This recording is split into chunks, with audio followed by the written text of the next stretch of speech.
Hey everybody, Lee Simmons here with Event Resources. Wanted to put up a video as I've been having a lot of conversations talking about hybrid events. That's the trend for 2021.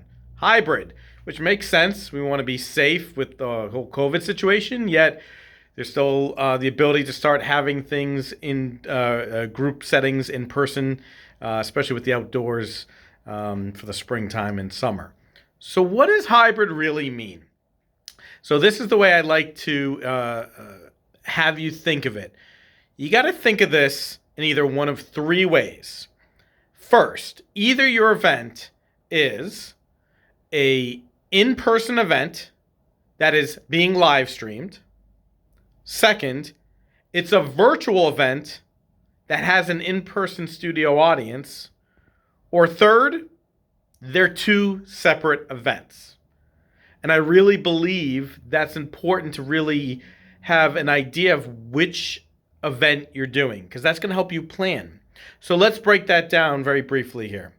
If you're doing an in-person event that is being live streamed, well, you're going to plan it and treat it and have the run of show and cater to your audience of the in-person people.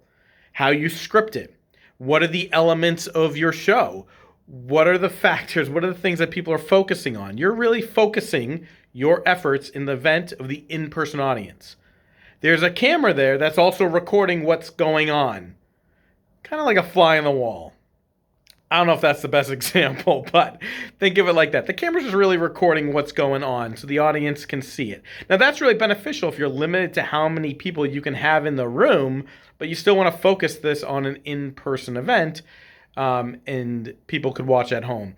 And by the way, think of this 2-3 years from now. You might go this model anyways when we can have events that have a significant more in person, but you might still want to do a hybrid event because your audience, you still might have people who can't attend because of proximity, because of health reasons, maybe can't physically get there, things of that nature. So that's a very common one. We do that a lot with graduations too.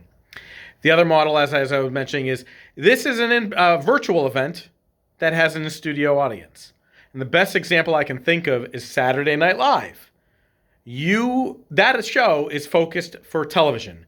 It is produced for television. That is the audience, the way they write the show, the way they talk to the show. They're catering to the television audience. But you can be watching it in studio. It's kind of like a behind-the-scenes look. You get a different point of view. But the content and the information is really focused for the audience. Think of it like the way you're doing auction items.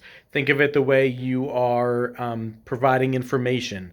That is for the virtual audience. But maybe you have exclusive VIPs or special donors that come and they get the behind-the-scenes in-person view.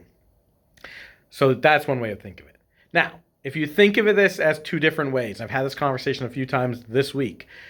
Lee, we want to have our event in person. We want to focus on those people, but we also want to really put an emphasis on the people watching virtually. I get it, but be aware if you're going this route, you're really creating two different events. Think of it.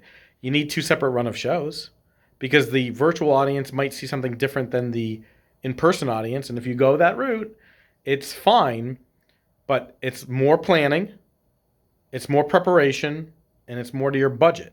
Everything's going to be more money because now you're really duplicating two separate events instead of one event that has just an extension to it.